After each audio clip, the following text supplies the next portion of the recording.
When we investigate the timeline of antiquity, we find a structure that resembles code more than a record of human events. These eras of history appear to be a pre-rendered lore file, injected into our reality to give the simulation a backstory. The lived reality we experience today shows signs of having booted up during the Renaissance. Everything prior to that transition functions like procedurally generated data. If we view this historical timeline as a software environment, Pope Gregory XIII acted as the system administrator, initiating a global calendar update to reorganize the file system. To execute this update, the administrator hired a lead programmer, Joseph Justus Scaliger. His task was to synthesize a coherent dataset that linked the Greeks, Romans, Hebrews, and Babylonians into a single sequence. Scaliger built this timeline from a desk. The official historical record is an extensive coded dataset, and running a diagnostic on it reveals specific structural anomalies. We can test this by extracting the starting years of the 7 major pre-modern calendars and treating them as raw data blocks. Our primary variables are the Byzantine, Jewish, Rome, Olympiad, Seleucid, Diocletian, and Hegira eras. Summing the base years of 6 eras, 776, 753, 622, 311, 285, and 3761, and subtracting 1000 equals 5508, the exact starting year of the Byzantine era. Seeing the foundational dates of disconnected ancient civilizations locked together in a perfect equation raises questions. We have to determine if this is a statistical fluke or the signature of an underlying algorithm. Spontaneous human history is usually chaotic, rarely resolving into clean equations across different continents. This mathematical symmetry suggests that these dates were authored as part of an engineered timeline.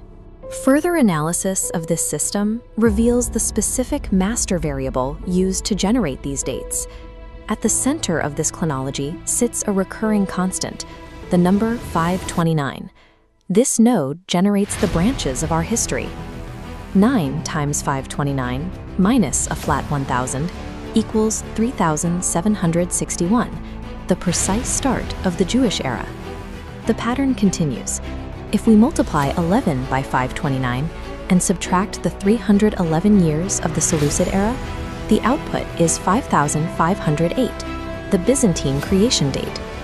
Even the Babylonian records follow the formula. The sum of the Nabonassar and Seleucid eras is 1058, which is exactly twice our constant of 529. The Greco-Roman pillars use the same logic. Combining the founding of Rome and the First Olympiad, 753 and 776, gives us 1529. That is exactly 529 plus 1000. The founding of global timekeeping relies on multiples of a single number. These dates appear to be the result of a calculation, not a sequence of natural events. This logic isn't limited to calendars. It extends to the physical lifespans of empires, which function as if their rulers were reusable assets in a digital simulation. The Roman timeline features a distinct mirroring effect. It begins with the first ruler, Romulus, and first emperor, Augustus, ending with the final emperor named Romulus Augustus. The duration of this loop is 1229 years, exactly 700 years plus our constant, 529. The Byzantine Empire uses the same mirrored structure. Its history is bracketed by Constantine I and Constantine XI. The interval between these two Constantines is exactly 1129 years, calculated by adding a flat 600 years to the 529 master variable. Dynasties rarely begin and end with identical names spaced apart by clean century markers and the same 3-digit variable. These recurring patterns look like the product of reused data. True human history is built on friction and unpredictability. It does not naturally resolve into the flat century offsets and clean 529 multipliers we see in the official record.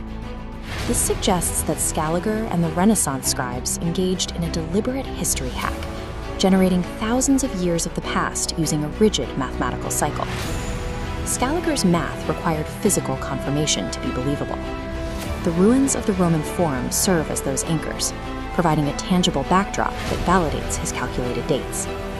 Antiquity and the Middle Ages function as a programmed loop, designed to lock our understanding of time into a predictable grid.